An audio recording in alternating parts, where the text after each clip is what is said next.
Hello, everyone. I'm Weston, and I'm joined by Evan, and welcome back to the second episode of the Rangers Gameplan Podcast, a podcast where we discuss the week that was the New York Rangers. This was a 4-game stretch, wouldn't you say? Yeah, it was definitely interesting. Those were 4 games. It wasn't too stressful. I mean, it was a little bit, but nothing crazy, I guess.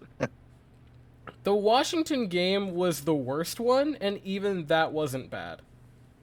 Yeah, I mean, I wasn't really too concerned the whole time. You kind of expected them to do that in the third period. I mean, thankfully they didn't in the other games, Mm-hmm. but it's that one was nothing new. That I was like, was it ideal? No, but I wasn't surprised at all. I mean, they've been doing that for 2 years straight now, so it kind of is what it is.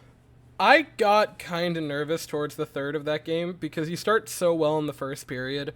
The second period was all right, but then they really started to surge back. I saw the writing on the wall with that third period. I'm like, here we go. They Yeah, got I the thought they were definitely going to tie it. I mean, they definitely deserved at least like 2 or 3 goals, the hmm Capitals in that third period. So that was thankfully they held it off. But I mean, that was definitely the worst the week got for yeah. sure. I think in a fit of rage, I sent to the group chat. All right, are we getting a point out of this game or nah? Which Yeah, like that that. If that ended up happening where they lost in regulation, the entire vibe oh, would be a lot different for that sure. would have Even though it's only killed the one game. week. No, because Yeah, that would have been. I'm so happy they didn't do that. Um, Yeah, I mean that first period. I mean, even the players were saying it that that is the standard of how they want to play. I mean, they completely dominated that period. The second wasn't really that bad. I mean, not really what you want to see from them, but it wasn't bad by any means. And then the no. third, they kind of just completely collapsed but held off. So if that's the worst of the week, I'm not necessarily upset about it. The other games, they Hmm.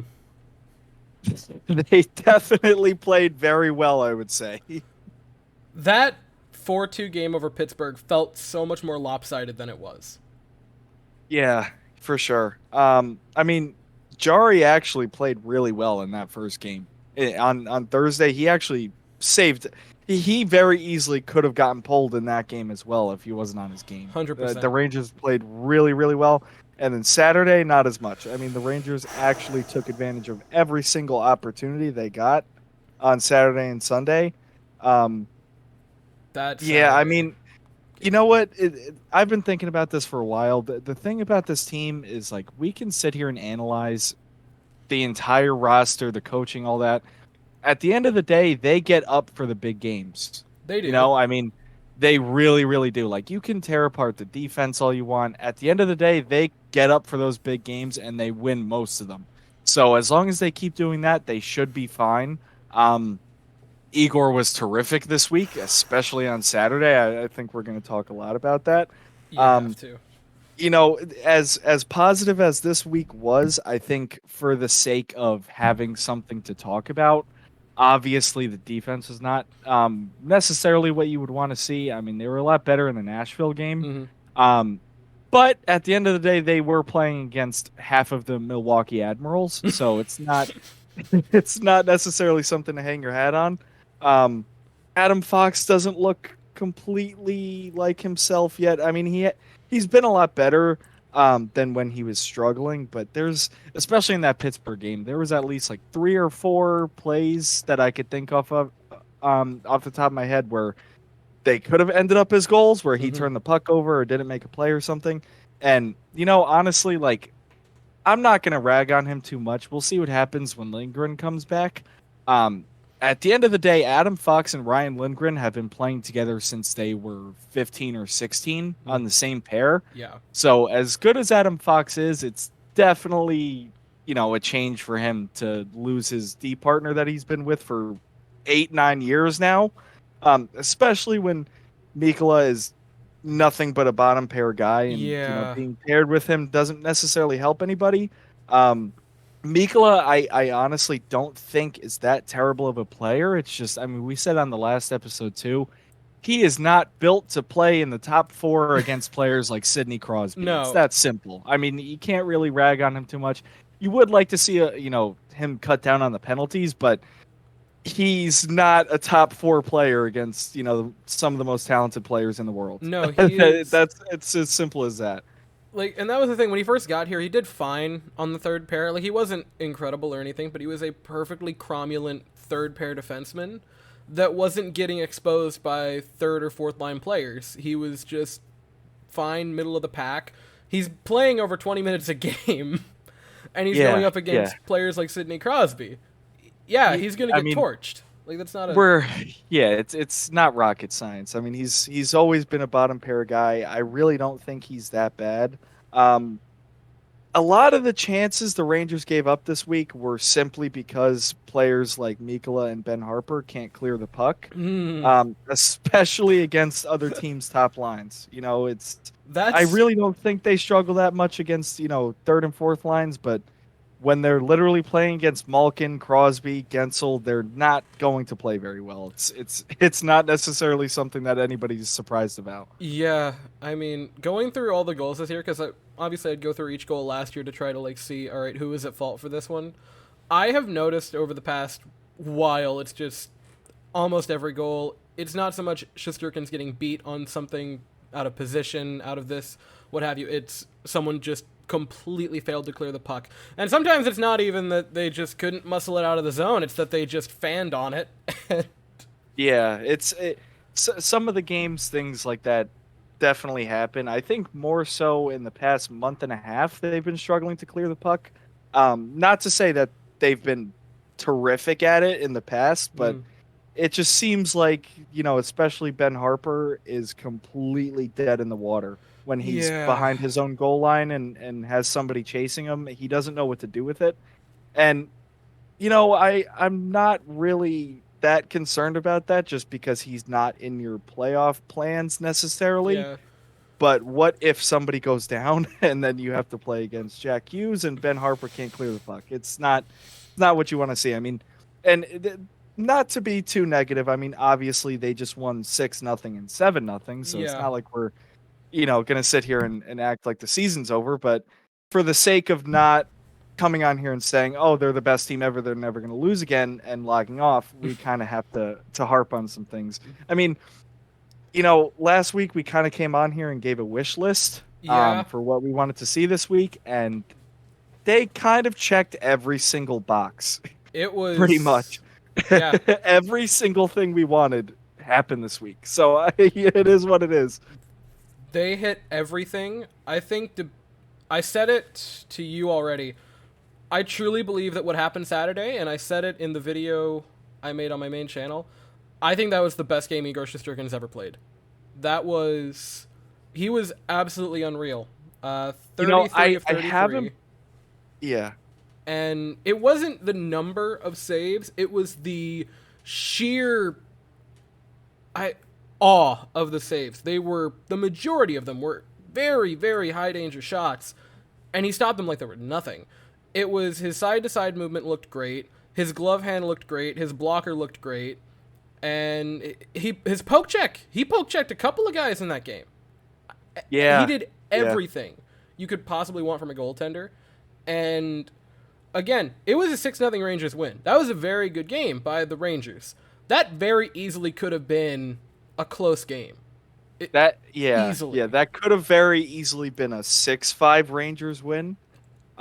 I didn't actually put too much thought into it, but that definitely could be his best game ever. I mean, like you said, that every save he made was absolutely out of this world. He made a scorpion save. The other thing is, for whatever reason, it seemed like the confidence level from him was just out of this world on that particular night. Confident. It wasn't like a slow build up to the confidence or anything. Like, he wasn't, for his past few games, he's been great, but that game he looked so back. I mean, I don't know what it was. Like you said, he was poke checking. He was being extremely aggressive. I don't know what it was. It would be one thing if he was fresh off like a 50 save win prior to that. But he just completely flipped a switch and just looked awesome. And I don't know where that came from. I'm not even trying to say that I'm surprised that he has that in him. We obviously know he does, but it was completely out of nowhere. I didn't expect him to have that many highlight reel saves. I was actually thinking about it. I went to that game on Saturday and I was thinking about it on the train ride home. I was like, at the end of his career, when people put together like the best of Igor Shesterkin's career compilation, there's probably going to be 10, 15 saves from that game in it. I couldn't believe it. I mean, the Rangers played awesome in the Penguin zone, but in the defensive zone they just couldn't get the puck out, and it didn't matter. I mean, literally any grade A chance they had, he was windmill saving. He once again, he literally did the scorpion save. Like I can't stress that enough. I was like, what is going on? That was just unreal. messing with them at that point. Like, that was just, I'm going to do whatever I feel like. You cannot stop me. Yeah, was... And I think it was like the first 2 minutes when Raquel had a wide open look in front of the net. As he got the puck wide open in the slot, in the back of my head, I was like, oh, here's the first one. And he made a beautiful save there. And I was like, what is happening? And then every shot from that point forward, he was just unreal. I really couldn't believe that. And I mean, like I said before, we can analyze this thing. We could break down each individual player, everything on this team. They are made for big games. They win the majority of big games and the important games that they play, no matter what. I mean, I'm not trying to make it seem like they never lose any of them, but it seems like anytime they play a divisional opponent for big points in the standings, or if they're playing the best team in the league, it doesn't matter.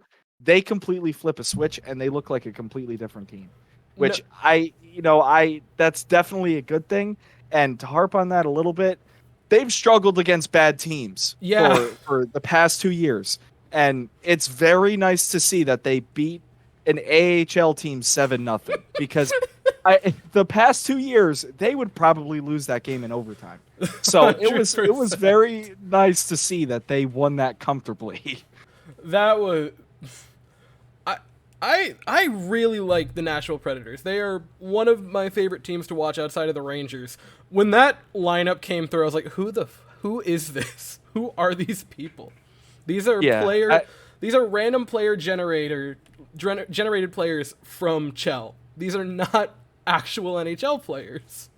Yeah, and I mean Sunday morning when the tweets were coming out from the beat writers saying, "Oh, this and this guy from the Predators are out. Oh, and Saros isn't playing." In the back of my head I was like, "Okay, so there's several players in this lineup that haven't scored an NHL goal yet.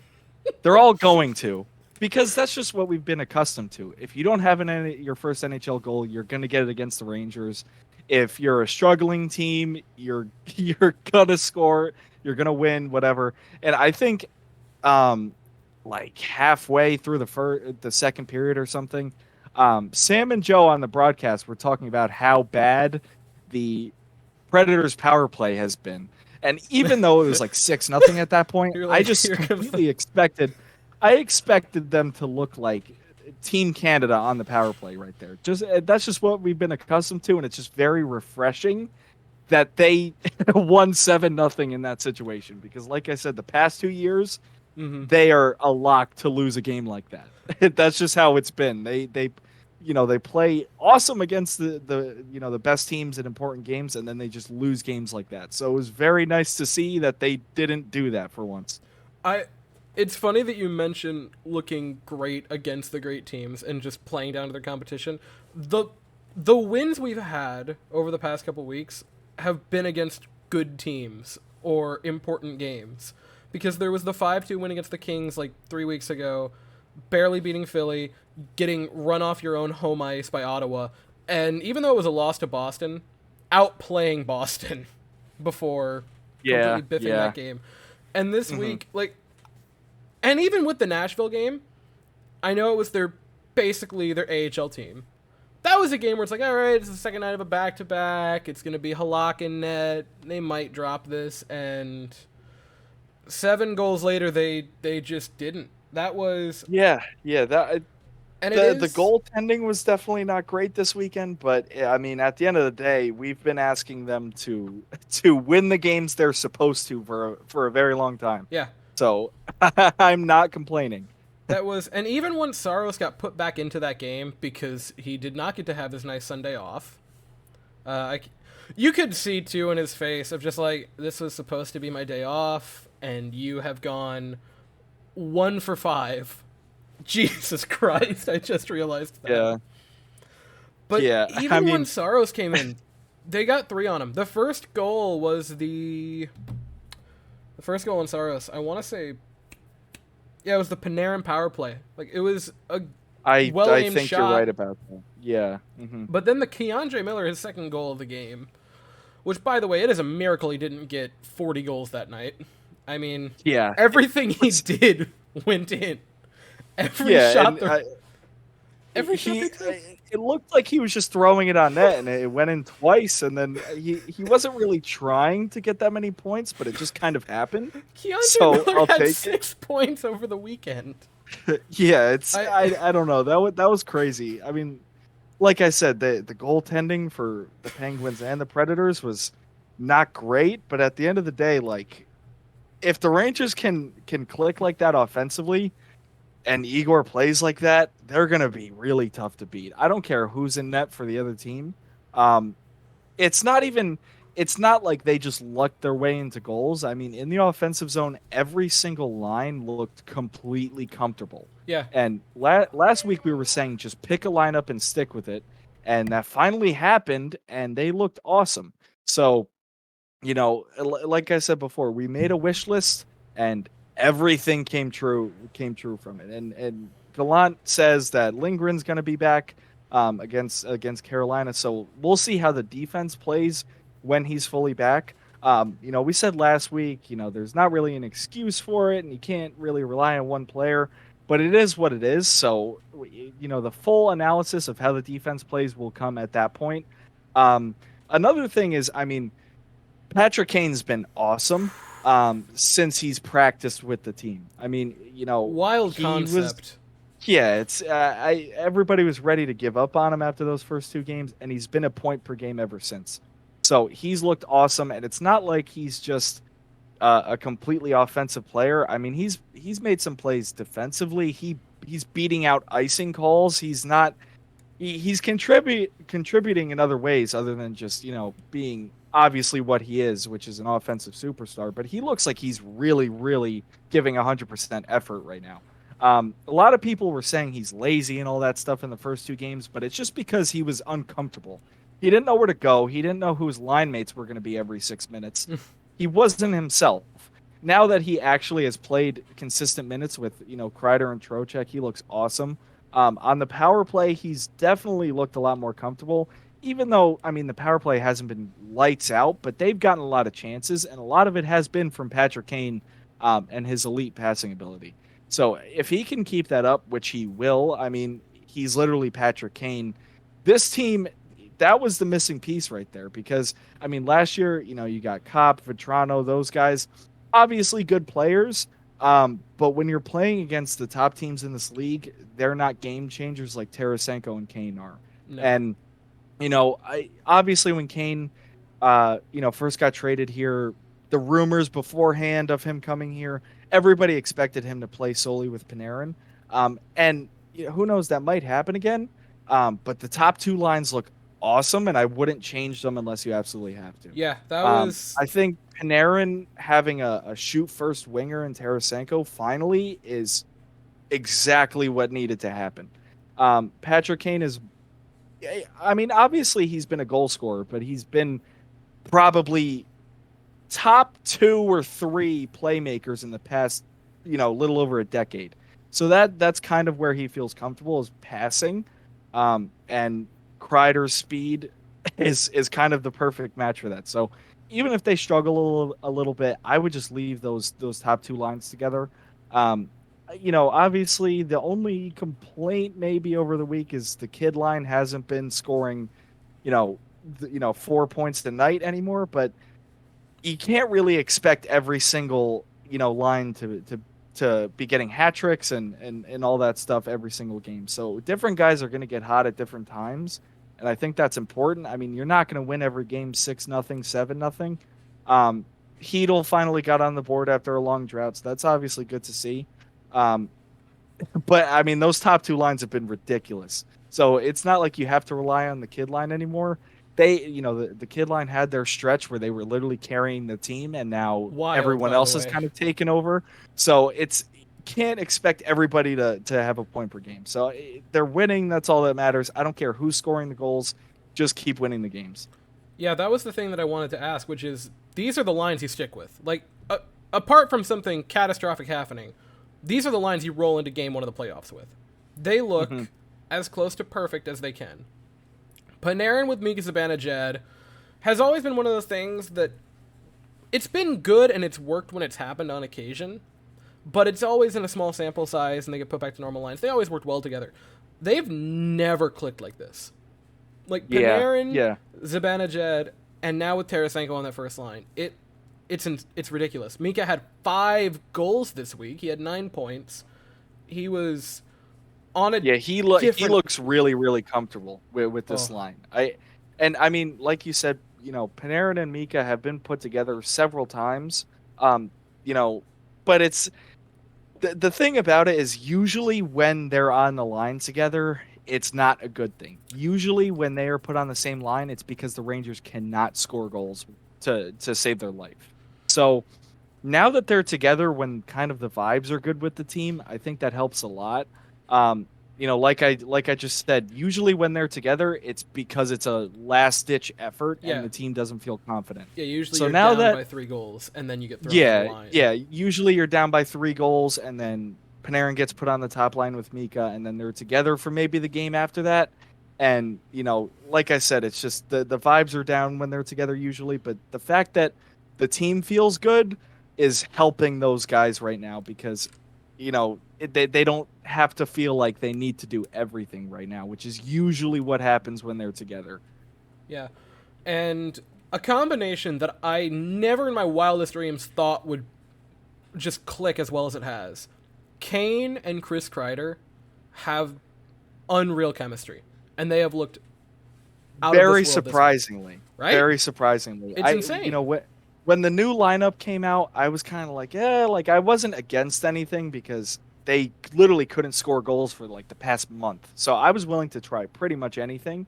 But that line specifically, I was like, if I had to bet which one of these is going to get broken up first, it would be that one, and they've probably been the best line. I mean, I think there's not much of a gap between the first line and second line recently, but every shift those guys are getting a really good scoring chance. Mm-hmm. And Kreider always finds a way to get open in front of the net, and I think when Patrick Kane is passing to him there, good things are gonna happen. It's not, it's not like Jimmy Vesey's on that line and trying to find Kreider open in front of the net. It's literally Patrick Kane.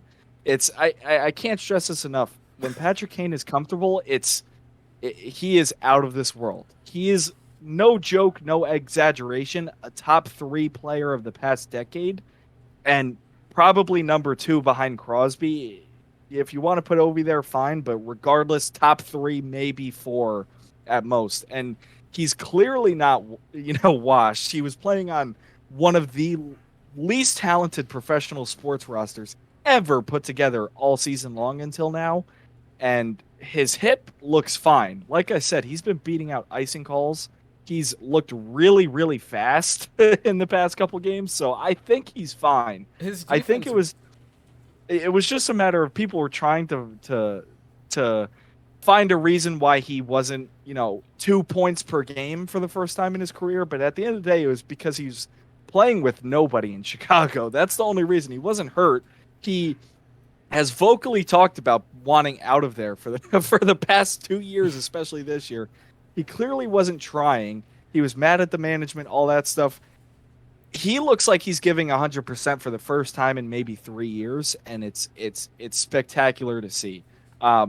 The attention that other teams are putting on Patrick Kane makes the rest of the team better, and that's something that you can't generate with many other players. I mean, we have a bunch of superstars on this team, but Patrick Kane is Patrick Kane.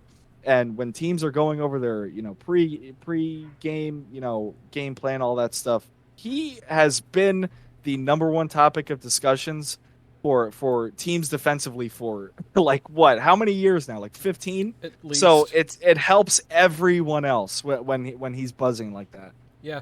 And I was going to say that his defense has, again, it was never elite defense, but it looks as solid as it's been the past few years. He's not just, ever since that Montreal game where he had the horrible turnover, I have not noticed him being terrible defensively. He'll have a miscue here and there, but every player does that. And what's been overwhelmingly clear is that he just stopped trying. He was so mentally checked out of Chicago that he gave up this season. And you look at the roster construction around him, you look at the fact that the only other talented player, and I understand there are a few others, I'm not going to take shots at Jonathan Taves, but when they got rid of DeBrincat, he just said, I'm done. Nope, you're getting rid of a 25-year-old who scored 40 goals multiple times already and is a 30-goal scorer in his sleep. I'm done. And he's come to the Rangers. That wasn't the first time either. No. It's been many years. There's another player on the Rangers that they did the same thing to him with. Yeah, it feels like every year, whichever winger Patrick Kane is most comfortable with, they get rid of. So he's been vocal about, he's literally called the management bad, like verbatim. So it's not like, all the, a bunch of haters and everything were trying to act like he wasn't going to do anything here. That's clearly proven wrong at this point. Obviously, we have games left, we have the playoffs left, but the clear gap in effort between Rangers Patrick Kane and Blackhawks Patrick Kane this year is unbelievable. He hasn't skated this hard in, like I said, probably 3 years. So it's he's gonna have some big moments here. He's we just touched on it, but he won 3 cups, and then every teammate he ever liked, they got rid of quickly. Everyone he loved, they just executed publicly. Yeah, it's not, you don't have to dig very deep to find why he was upset there. And especially if you think about it, he's obviously made a lot of money there. If you're unhappy with the management and you know that you're going to get paid, a pretty penny just for showing up, and your team is nowhere near the playoffs, why would you try? You know what I'm saying? He's not going to put his body on the line for a team that is literally in the race for the number 1 overall pick. That's just something he wasn't willing to do. And this is something I've been thinking about from the day they got Tarasenko. Tarasenko and Patrick Kane have been talking pretty much in every single interview about winning a championship, especially Tarasenko, but both of them. And that's very cool to me because, obviously they're going to say that, but it's one of those things you can kind of genuinely tell that they really want to win another one. And especially Patrick Kane, this has been the team that he's wanted to go to for at least 2 years now. Yeah. Last year and this year, this is the first time, this is the first year he's actually openly said it. But everybody knew for the past couple of years he wanted to play here. And he's finally here, and you're seeing big sellies from him. He looks very passionate. It's not like he's just in this thing, just to take part. He looks like he really wants to win another one, and knowing him, he wants to be the guy that has all the big moments in the playoffs. That's where Showtime comes from. That's where all of his iconic sellies come from. He loves the spotlight. So putting him in New York with all this talent around him, I am very excited to see how many huge goals he has in the playoffs. That's been something he's always been known for. He's probably the most clutch playoff performer in our lifetime. No joke. I mean, how many series clinching goals does he have? How many game winners? He has like 1 or 2 Stanley Cup winning goals. He is legit, and it's just awesome to me that it looks like he wants to do all of that over again right now.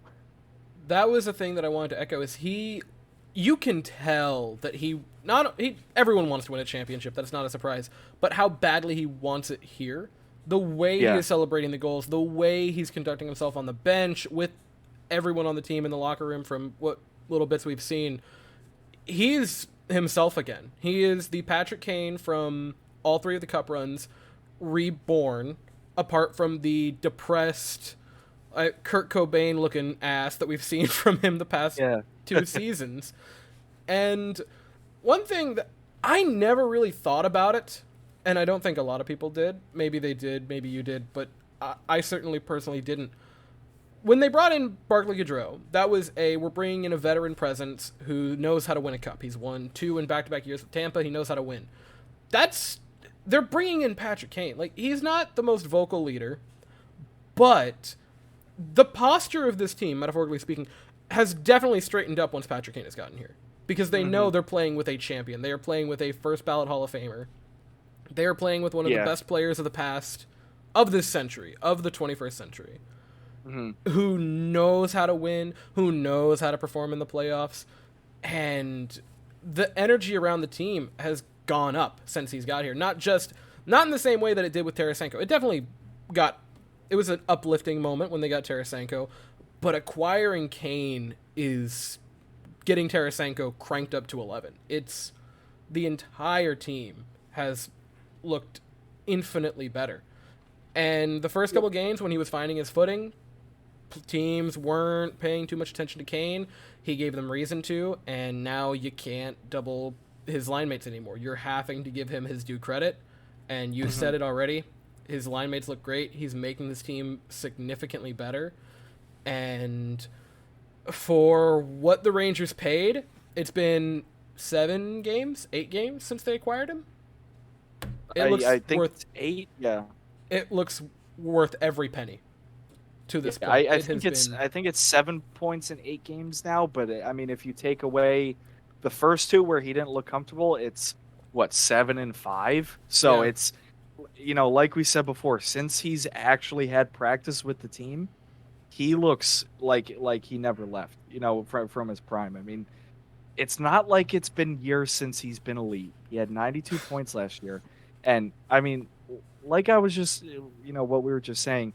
The fact that he's scoring goals and literally screaming is awesome. I mean, it's not like it was just his first goal that he was hyped up. He's always done that, but it's just awesome to see that these champions and the guys that wanted to be here are fully giving their effort to this team. Another thing is, I mean, Tarasenko and Kane are the perfect fits for this team. I mean, especially that you didn't give up much for them. Everything like that. Every single player that you wanted to keep, you kept, and you got both of these guys. But even everybody talks about Patrick Kane, obviously for obvious reasons, but Tarasenko, I think, is 3rd since 2016 in playoff points. So he's not a guy to necessarily sleep on. He's obviously won a cup. In the playoffs, he's just as good as Patrick Kane. Those guys battled each other and would score every single game for I think 2 or 3 years in a row they played each other in the playoffs. Like I said, Tarasenko is right up there with Patrick Kane in terms of playoff points. And obviously they're not in the complete peaks of their career, but the thing about it is they don't have to be the number 1 guy on the team anymore. There's literally 6 or 7 superstars on this team. So when you slot them in with all the rest of those guys, they're going to take off, and you're obviously seeing that. Tarasenko, it's not like he's scored 10 goals with the team so far, but he has looked awesome. He's making plays, especially the little plays. I mean, obviously you can look at the goals, you can look at the pretty passes and everything, but from Kane and Tarasenko, you see a lot of little plays that go a long way. Like, for example, when the other team tries to clear the puck out or make a breakout pass, Tarasenko or Kane lifts the forward stick up and it goes to Adam Fox, and then 6 seconds later a goal comes out of it. Those things you won't see on the highlight reel, but those are important, very, very important things that you can't teach. Those guys are superstars for a reason, and they've been around for a very, very long time. So if they continue to be pretty much around a point per game and do those things, the ceiling for this team is pretty much endless. Yeah, and that's the thing, with Tarasenko saying that they don't have to be the superstar. He is, for the first time, not the top Bill on his line, and you're taking a very, very good player who's been an all-star before. He's the third best player on his line, which is wild concept. Yeah, without a doubt, too. Which is, I mean, we've been the whole Rangers fan base has been in awe of this lineup on paper since it's been put together. But I'm just really excited to see what happens in the playoffs because hockey has been my favorite sport my whole life. And it's one of those things I've kept up with pretty much every playoff series of my entire life. And Patrick Kane and Vladimir Tarasenko have had countless massive, massive clutch moments in the playoffs. And like I said before, it's not like this all happened 6 years ago. These guys were really, really, really good pretty recently, especially Patrick Kane. Tarasenko is one of those guys where he's not going to be McDavid up the ice. He's not going to have 70 assists or anything like that, but he has an elite shot that you literally cannot teach. He is one of the best goal scorers, in NHL history. So he's one of just the best pure goal scorers. And putting him with Artemi Panarin, who is what is he? Third in assists since he entered the league out of everyone. That would not shock me. And it's one of those things. Obviously, like I said, it's not to say that Panarin and Kane are never going to be on a line together again. But I think that first year in Chicago, Panarin was a lot more shooting minded. Yeah. And as his career progressed, he realized that he could just get 75 assists without trying. And this is the first time in his career that he's actually been, in his prime with a Vladimir Tarasenko on his line. It's one of those things where, I've said it, to you in the past and everything. He's made literally every line mate he's ever played with produce. And now he has one of his best friends, one of the best players of the past decade, Tarasenko, on his team. And if that, slows down and doesn't work out, he has Patrick Kane. So there's really not a wrong lineup in the top six. You could pretty much put any combination together, and they could get hot at any moment in time. I looked it up because I was interested. The last time Kane made the playoffs was the 2020 bubble. He had 9 points in 9 games. Tarasenko's last time in the playoffs had 9 points in 12 games, but 6 of them were goals. Mm-hmm. Yeah. Those guys, obviously it was the bubble and everything, but once the playoffs start, they're different players. And I think absolutely, as their careers have gone on, they learn to take it easier on the body in the regular season and just flip the switch in the playoffs. Especially Patrick Kane has learned that. Early in his career, it didn't matter what game it was. He was going to give 120% no matter what. Not to say that he never does that now, but that's just one of those things you learn as a professional athlete. And some guys just are completely built for the playoffs. And those are, if you were to list best playoff performers of the past, however many years, you're not going to, have to go very far to have both of those guys on your list. We've been, harping on it for quite some time now. But like I said, it out of, the top playoff, statistical players, Tarasenko and Patrick Kane are not, they're solid in the top 6 on that list. It's not even close. So it bodes incredibly well. And again, this was a week we went into it. We said these are 4 opponents, or 4 games, 3 different opponents. There's no caveat if you beat them. There's no caveat if you kill them. Nashville ended up being a caveat because they lost every player on that team. They practically handed out smallpox blankets. But this was one of the best 4-game stretches of the season for the Rangers, and especially down the last 3 of them. They weren't just wins, they were outright dominations. I understand that it was Nashville. I understand the injury, the players they were missing. That was as close to a perfect game as they have played. The defense looked phenomenal in that game against Nashville. The offense, anything they put on net was a goal. They scored 7 goals within the first 30 minutes. Like, they could have ran that up to be a cartoon number. Halak was... Obviously, it wasn't Shesterkin, it was Halak. But the goaltending looked good, and the goaltending from the game previous was as good as it's ever been. They look as primed as ever, to steamroll into the playoffs. And now you come up on a week. If you switch these 2 weeks, and now heading into it, you have Carolina, at Florida, instead of this after the Pittsburgh loss, you roll into it terrified, thinking this could be a rough week.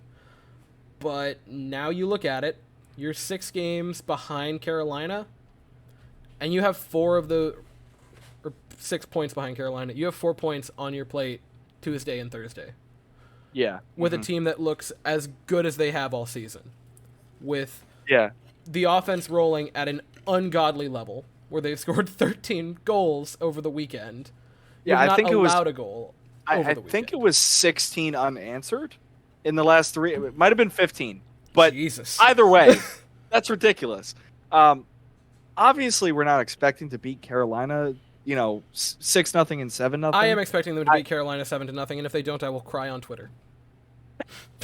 Yeah, and it's this week is gonna be tough, but like I said before, they really are a different team when the games are important. So I would be shocked if they lose both to Carolina, just based on everything we just said about how they're clicking and they love big games. Obviously, like you just said, the caveat is Nashville. You were literally playing half of a lineup that has never played in the NHL before, especially in Madison Square Garden against one of the most talented teams in the league. They should have won that game comfortably, and they did. But last week, if you remember, I was saying I don't care what happens in the standings. They're pretty much locked in to the playoffs, barring something unbelievable happening. They're going to make the playoffs, and all I care about is just ironing things out and just making sure they feel comfortable going into it. You have to make sure they feel confident, and that has certainly happened. They certainly could have used 2 blowout wins, and they got both of them. Now they kind of know what they're capable of, and even though it's the Nashville Predators, the fact that the lines have chemistry now, and they look comfortable with each other, that's huge. Because if that that losing spell went on for too long, and you all of a sudden you find yourself in the playoffs and you still haven't really found that right line combination, then you would be in trouble. But now we can kind of put that to bed a little bit, just knowing that we have something that works. And obviously Lindgren's coming back. Things like that are just huge for this team. Like I just said, I don't care what happens in the playoffs. I don't really care about home ice too much. The Rangers have been great on the road, so it's not like I'm, super concerned if they don't have home ice against some of these teams. Obviously, you would like it, but it's not the most important thing. The most important thing was just making them feel comfortable with themselves going into this, because you're playing. No matter who you're playing in the East, it's going to be a tough series, and if you don't feel confident within yourself, it's over. So the fact that they're starting to roll a little bit. Obviously, there's quite a few games left to play, but the fact that they feel good about themselves is the most important thing above all. Because if you go into a series against New Jersey or Carolina or anything, and you have absolutely no idea what you're doing with the lines, and none of the players feel comfortable with each other, you will lose in 4. Regardless of how Igor plays, anything like that, you will get swept if that were the case. And I'm just happy that we kind of can put that to bed now. Obviously, who knows what's going to happen in the rest of the games, but I would be shocked if they go on some massive losing streak. Mm-hmm. And now you come into Carolina for the next 2 games. The Rangers roll in, winning, obviously, 4 in a row. They have points in all 7 of their last 7 games. Facing off against the Hurricanes, who got blown out against Toronto on Friday. Barely won a barn burner against Philly that they won in overtime 5-4. Remember, they had to tie that game in the last 2 seconds or so. And now they're starting by coming to MSG to take on the Rangers, who vibes are immaculate. Who literally haven't given up a goal in I don't know how many periods now. So roughly 7, I would say. 7, it's something like that. So they're feeling good. I think the most important thing is getting the first goal, because I think for Carolina, like you just said, they're not feeling confident. And if they know they're playing against a team that has literally just ran up the score on 2 pretty good teams, If they let up that first goal, especially quickly, Mm-hmm. they're going to get in their own heads.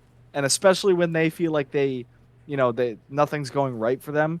If you get a quick one, early in the first, I think I'm not, like I said, I don't expect them to beat them 8-0 or anything like that, but that would be huge for this team. When you're playing against teams that are struggling, you just have to put them on their heels quickly, especially, I mean, in all honesty, I do expect them to win Tuesday at home against the Hurricanes pretty comfortably. Mm-hmm. Just because the Hurricanes cannot not win in the Garden, and they've shown that throughout the playoffs and this season. And if you kind of just get you feel comfortable early in the first and you get out of that period up a goal or two, they should win that comfortably. There's no excuse for you going up in that game and then just completely falling apart against a struggling team. So I'm excited to see how the Hurricanes respond to them, slacking a little bit. But I want to see if the Rangers could keep pushing, because I don't want them, obviously you don't want to get too high when you win. You don't want to get too low when you lose. But I just want to see how this team acts when they haven't given up a goal in 10 years. So we'll kind of see how hard they push. I'm going to say this. I think if the Rangers win by 2 or more on Tuesday, not counting an empty netter, like if they win 4-2, no empty nets, I think they easily then win on Thursday, because they have all the momentum. They get to go into that game saying, we just took them to the cleaners in our house. Let's go do it there. And for Carolina, you lose that game. You have one win in a nightmare against the Flyers. Sky is falling. And you go into that game Thursday, desperate as all get out, terrified, thinking, hey guys, our easy, comfortable, safe spot as the top of the Metro is all of a sudden in danger of us falling to the 3rd seed in the Metro and having to go on the road to the Devils in the first game. And that complete shell shock from them, again, free falling as of late, and that the entire Metro just tightening up. I think this could be another good week. I don't know that they win 7 in a row, because that is insane to think about. But you look at the first Carolina game, you got to feel good about that one. And then obviously, if my theory goes the way I think it could, which it very well couldn't, I know nothing about anything. You then would have both against Carolina. You go into the game on Saturday against Florida, who's been, again, disaster. They just had that disgusting game against Montreal. I mean, the expectations were a lot higher for them this year. They've, if you look at the standings, they've creeped up a lot. But does anybody really feel confident in them? Absolutely not. No. So that's definitely a game the Rangers should win. It's one of those things where I'm not expecting to beat Carolina twice, but I would like to get at least 3 points. Just because, especially this late in the year, when you play teams that are potential playoff matchups, you want to scare them. So if Carolina's struggling right now and they see the Rangers are scoring 1 million goals a game and they don't win, in regulation on either one of them, I think they will be terrified of the Rangers, especially not only that, but the Rangers could use some points here. Going on a huge win streak at this point and, maybe getting home ice over the Devils would be huge for this team. Obviously, I don't really care about the home ice too much, but just purely from their confidence standpoint, if they see that they went on this huge hot streak and leapfrog the Devils or maybe even Carolina, they will feel as confident as possible. And then I don't even know if either one of those series goes to 7, just if they keep buzzing like this. Yeah. And if Igor keeps playing like this, I don't know how this team could go to 7 if things keep clicking like this. Obviously, I'm not trying to sit here in fantasy land, but if they just keep playing, if they keep clicking and Igor really continues to play anywhere near that level, I don't see how anybody could beat this team in 4 out of 7 times. Yeah, throughout this episode, we pretty much covered everything from the games, but in terms of the playoff matchups and everything like that, obviously the number one scary team to face would be the Bruins. Good Lord. But if Igor Shesterkin plays like that, Um, and another thing is the Bruins are obviously a very, very, very deep team, but their only true complete superstar is Pastrnak. And so if Igor plays like that and our superstars take over, they could beat the Bruins. They've it's not like they've got completely steamrolled by the Bruins this year. They can play them close if they have to. And I think if they play the Bruins in the playoffs, like I said, if Igor steals some games and they find a way to shut down the depth of the Bruins, it's not like the Rangers are too far off from the depth. I mean, that's one of the main things we feel comfortable about right now. I'm not saying they're going to sweep the Bruins or anything like that, but as time goes on, the more comfortable I feel about playing them. I mean, the Bruins, they haven't played a meaningful game since November, October. So come playoff time, it's going to be difficult for them to flip that switch. And I think if they play the Rangers, it's probably going to be deeper in the playoffs. So we'll see what happens. But I just think the teams, coming out of the East, it's not. I seriously doubt that the Bruins are going to sweep the first two rounds and then completely destroy the Rangers in the conference finals if it goes that way. So deeper in a playoff run, when the Bruins are tired, I'm not completely terrified about playing them. Yeah, and I will say exactly what you said, but it absolutely needs to be reiterated. There is not a team in this league that is beating the guy on Saturday night 4 out of 7 times. Oh, it's not happening. No, that was ridiculous. Like I've obviously, as Rangers fans, we've been spoiled with goaltenders, but that was as good as it gets. Like it wasn't against a bad team. It's the Pittsburgh Penguins with a lot of talent, and Igor was outstanding in that game. So if he got his confidence back from that, and I think obviously he's going to have to lock in playing a tougher schedule down the stretch. If he really keeps rolling like this, they're going to win the whole thing. Like I obviously there's bias that comes into that, but he's still in any conversation for the best goaltender in the world. And if he gets hot at the right time, that's all that matters. So I'm excited to see if he could keep anywhere near that level up. Looking at the brief future, I can't help but notice you have the 4-game winning streak. You have 2 against Carolina, then you play Florida. That Columbus game screams like 5-1 loss next week. Yeah, that's a scheduled loss if I've ever seen it. Because they're gonna play like some tough games against some good teams, and then just have to play the Blue Jackets. And unless the Blue Jackets just completely implode that game, which very well could happen, the Rangers are not going to be able to get out of bed for that game. Yeah. So it's that to me looks like a Halak start. And I'm not trying to talk down on Halak. He's been awesome, but that looks like a Halak start with the players giving 40% all night, and they just can't keep the puck out of the net. That is a scheduled loss.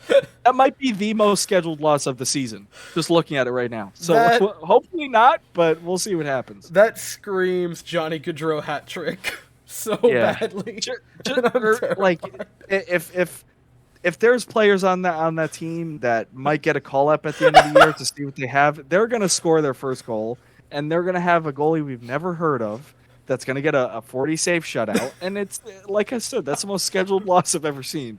So, and then they're going to go on the road 2 days later and just wipe the Devils off the face of the earth because, of course, they'll probably win that game in shutout fashion after getting dominated by the Columbus Blue Jackets. So, I hate how accurate this is going to end up being. Yeah. So, I mean, like I said, we pretty much covered everything from the games.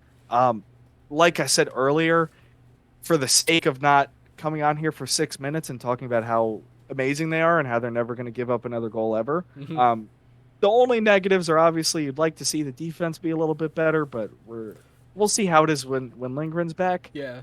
There's not too much negative that could come out of the episode after a 6-0 and 7-0 win. No. Like I said, the only complaint is probably, like I said, the defense. And the only other complaint I have would be that I wish the game on Sunday was against the Penguins again. That's all. That's my only complaint. Now, is that so you can brag about that game more, or just because you could then see the Penguins lose a 3rd consecutive game? Yeah, I would have just liked to beat them 6-0 and 7-0 in back-to-back nights. I would have enjoyed that thoroughly. But other than that, it was a good weekend. It was a great weekend overall. And Yeah, then so obviously get the massive pretty get much this week of Lingard being back, which this whole hopefully, stretch, hopefully. How many times because has Gallant said Ryan Lingard will be back for the next game, and then immediately gone back and said, yeah, no, he said he was definitely going to play this weekend. So who knows? he has Steve Harvey'd Ryan Lingard into the dirt the past week. Yeah, Just, so I've made a mistake. hopefully he plays. I mean, this is the only kind of long-term complaint I have, as of right now. They've clearly handled this injury very poorly. And Yeah. they could have just put Lindgren on LTIR and then got another defenseman. They could have just done that because there's no cap in the playoffs, and you could have just come playoff time, put Lindgren in, and whoever your other trade deadline pickup would be. That's obviously in a perfect world, so it's not like I could necessarily harp on Chris Drury, who just got Tarasenko and Patrick Kane for nothing. But that would be my only really, other complaint. Perhaps I just can't believe the injury's gotten to this point because I remember 2 games after he got hurt, everybody was like, "Oh, his arm's not in a sling anymore. He's going to play." And then Gallant was like, "Yeah, he'll practice tomorrow." And he's been practicing for like a week and a half and hasn't played. So who knows what's happening? As of as we speak right now, he's playing tomorrow. Who knows what's going to happen? So we'll see. Have you considered that Chris Drury's refusal to put him on the LTIR was just that he made did so many amazing backflips through the cap to get Kane and Tarasenko that he was not about to throw away that magic to just put Lingard on IR? Yeah, I think it was a pride thing. Goddamn hard for this. Because he didn't want the other GMs to be like, "Oh yeah, he pulled that off because he put Lindgren on LTIR." No, he was like, "No, this is mine." Yeah, like I want to know how many cups of coffee he drank for those like 2 weeks trying to get Patrick Kane. He was probably just up all night, like on Cap Friendly, just like going through scenarios. It was the Mike McCagnon Duncan's picture, 100%. Oh my god, yeah. I mean, like I said, I hope he's okay.